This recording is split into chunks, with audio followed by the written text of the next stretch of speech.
Thank you all for being here. We really appreciate you coming into the studio today. I've got Sam Quinn here, and he's got his band, the Cartwright Brothers. I would love for you to introduce everybody. I'd love to. Down here to my left, and you're right, on fiddle and vocals, Mr. Francis Bronson over here. On vocals and bass, Mr. David Webb. We've seen your face before. Welcome again. Another Red Moon alum over here, Yep. Jake Smith on guitar vocals. And over here is Dow Cawson on the drums this evening. And then we've got always. Sam Quinn leading the show. And Samuel Quinn right here. Yes. Hello. Happy to be here. Glad to be alive. It's later than I'm usually awake, but That's all right. We'll crank this out so you can get back to bedtime. Right, back Pinky to bed. promise. Okay. So how did this collaboration kind of come to fruition? Well, I suppose that I was angling out of a different band and was trying to get some other music together. And I had known and been playing with Francis for a moment off and on over the years in no kind of group at all. And but then I started playing with him and sending him tunes. And then we thought of Jake over here. Everyone always thinks of Jake. It's not Jake does It's everything. not an odd thing to do. Not an original. No. Right. So, it was, but, Jake plays in but anyway, every band so, in Knoxville, for the record. he's very in demand. But anyway, so I guess I saw you at a local pizzeria and tap room one evening. Yes. I'm not going to say which pizzeria and Shall tap not room. be named. Okay. But we saw each other there, and he seemed cool about it, and I guess we started practicing a few tunes, and we're looking for a bass guy, and I'd never really met David before.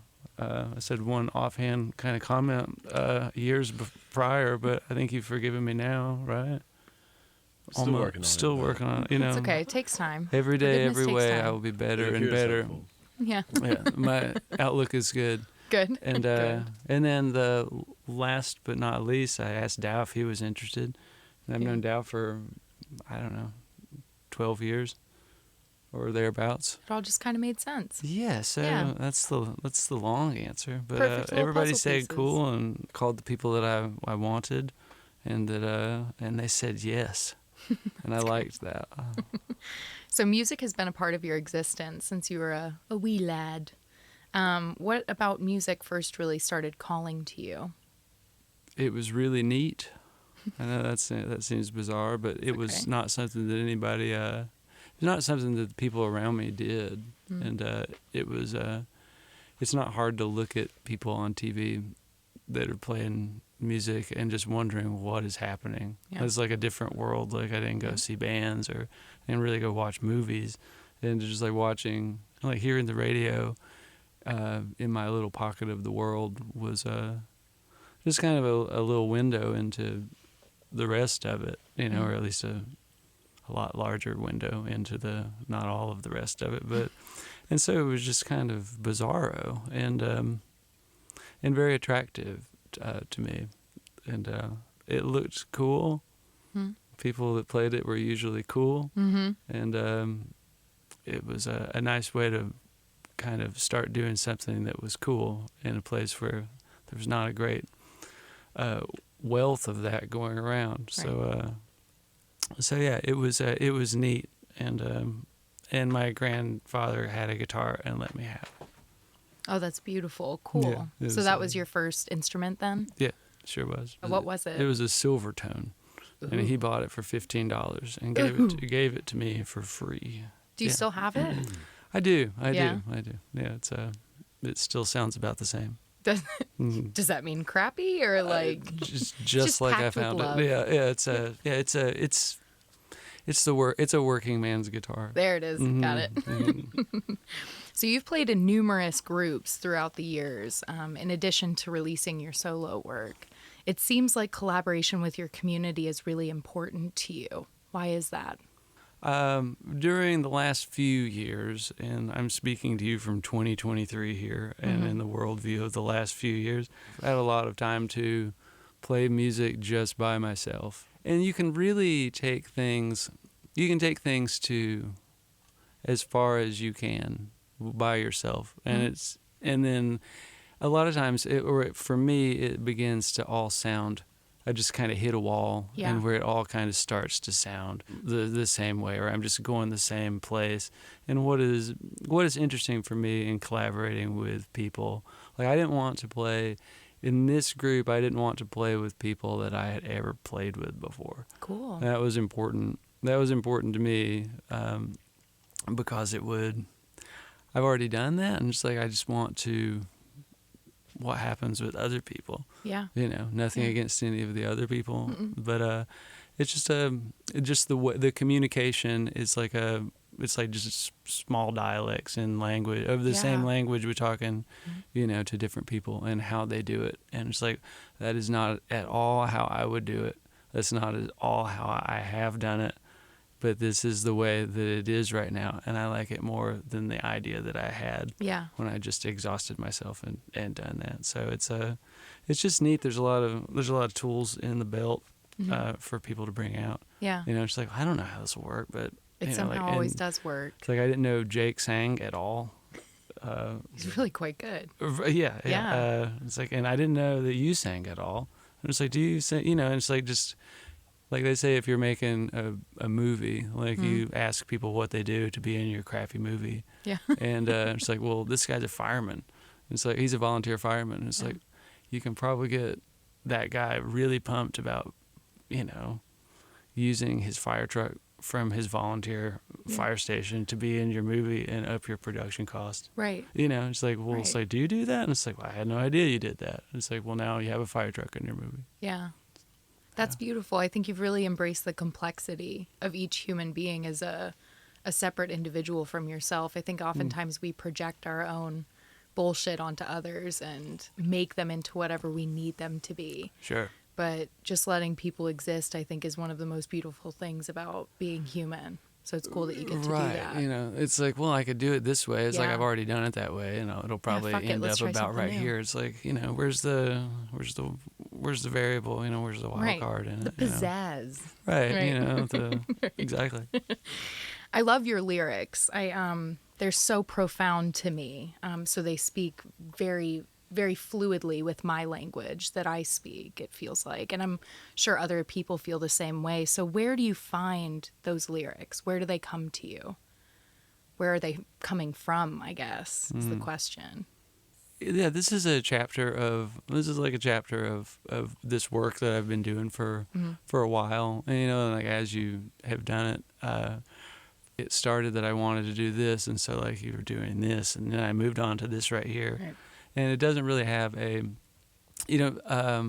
doesn't really have, until you move on to something else, like you don't really know what the phase that you're in, like you don't really have a what to call it until you're out of it. And looking back, it's like, oh, well, that was when I was just wanting to use that C chord without a finger in every song. It's like, oh, yes, I moved out of that phase. It was like, and then I moved on to that phase, and then I just wanted to make ugly stuff, and then I wanted to make pretty stuff again. And then I wanted to start singing, like I wanted to start focusing on being a good singer.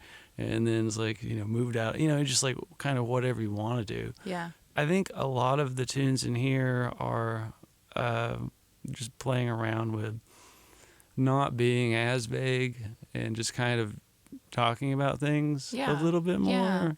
And just not making them just impenetrable lyrically, and just kind of honing in on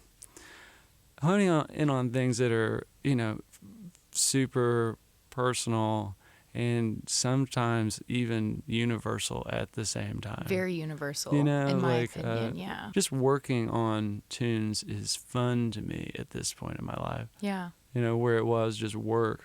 Or it was something that I did because, like, it seems like a lot of the music that I've played when that was just my only thing was some of the worst music I've ever made. Why was that?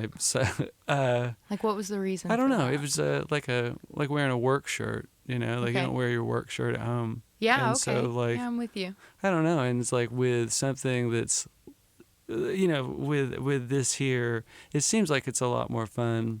Because it's not like the gig. It's not like everybody's thing, and it's not like the work shirt, Right. you know, and it's fun to work on these things. And Yeah. I would say what's kind of the most exciting part of this phase of this group is kind of at this point knowing what it can sound like.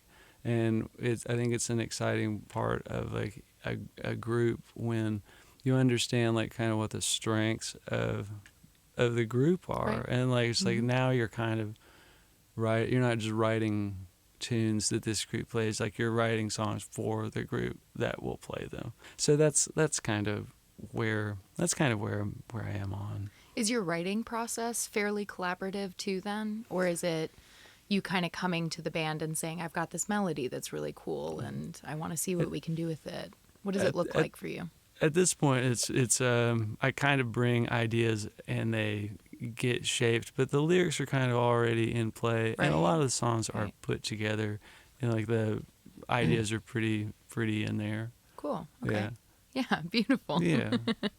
So you've had quite a bit of experience touring, I've heard, and you've told me a little bit about that. Not quite as much as I would love to hear, but to up-and-coming artists that are planning on doing touring and stuff, what words of wisdom can you impart on them? I think that when you get to a place where you can tour around, that what I definitely didn't see a lot of at the time is that this might be, you know, like this might be the time. This might be your time to do things. And like this time, what I didn't realize a lot of in those times, it's happening right now. And, you know, like whatever could happen, you know, just treating it like a job is pretty important. Yeah. There's several ways that you can make it very unsuccessful. There's just blow all your money in the I first 2 weeks. I think the ways to do it successfully would be a lesser number than the other category I was just talking about. Yeah, I would say that you know, treat it like a job. It's a really cool job, but you know, it is a job. Yeah. So, it can run right out from underneath you. What do you mean by that? It can just get away from you, all of it. It's not, I don't want to talk about the Wild West, but you know, like it's kind of the Wild West, and like you can really go sideways on you. Yeah. You know, like I think one thing that's really easy to get completely away from you is everything, all the people that you care about, just disappearing.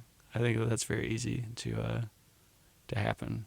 And, so touring it's like, life kind of can be turbulent. If it's something that you like, make sure that partnerships. it's something you like enough to put like all of that to risk it. You know, because there is a chance that it will all go away. Yeah. And so if it's not anything like that, you know, like you got to weigh the things that are important to you. Yeah. It's a lot of fun. Yeah. Yeah. Not the weighing of all the things that are important to you, but, you know, riding around with smelly people and not getting different killed. Personalities. And getting, occasionally getting paid. So when you're on stage, what's going through your mind? Does it go blank? Are you trying to remember the chords? I mean, walk us through some of your brain juices there. This group has been playing together long enough to where I can actually think about other things than just what the words are and how to play the songs. And so like it's kind of different. Sometimes it's just muscle memory. You know, like if you've just done it over and over again.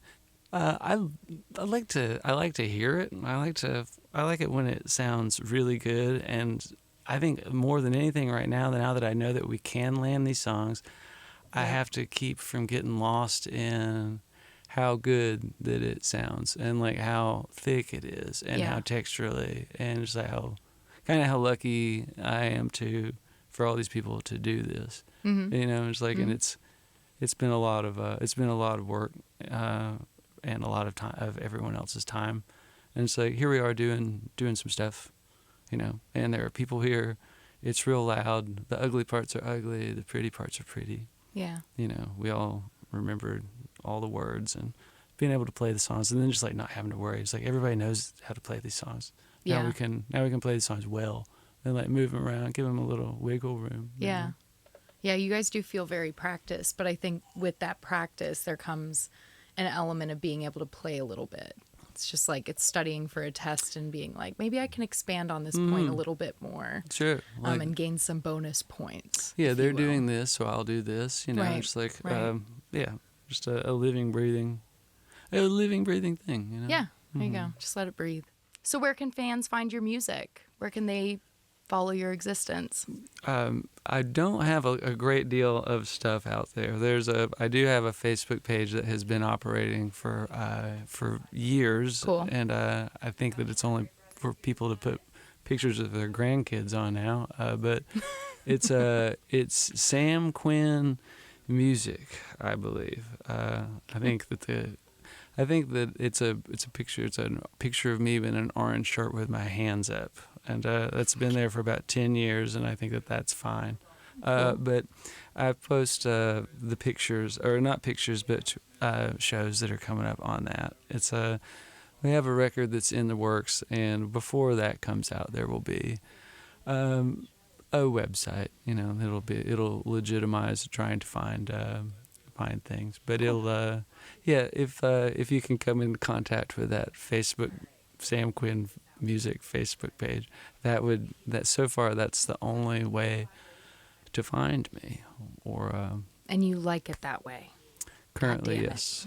And you said that you're actually releasing an album. You're hoping to release that when? I'm hoping in the fall it'll Awesome. be done, and so working on it now, and have a lot of work done onto it, and a little bit more to go, and it's bitchin'. They told me to mention that it was bitchin'. Yep. And Very descriptive. and yeah, it'll be neat to have these songs in a finished format. Awesome. Yeah. Mhm. We'll make sure we share it and That'd be tell great. everybody about it and spread the word. It deserves to be heard, and you guys are awesome. Thank you all for being here. We really appreciate it. Yeah, thank you for having me. Yeah, awesome. Thanks.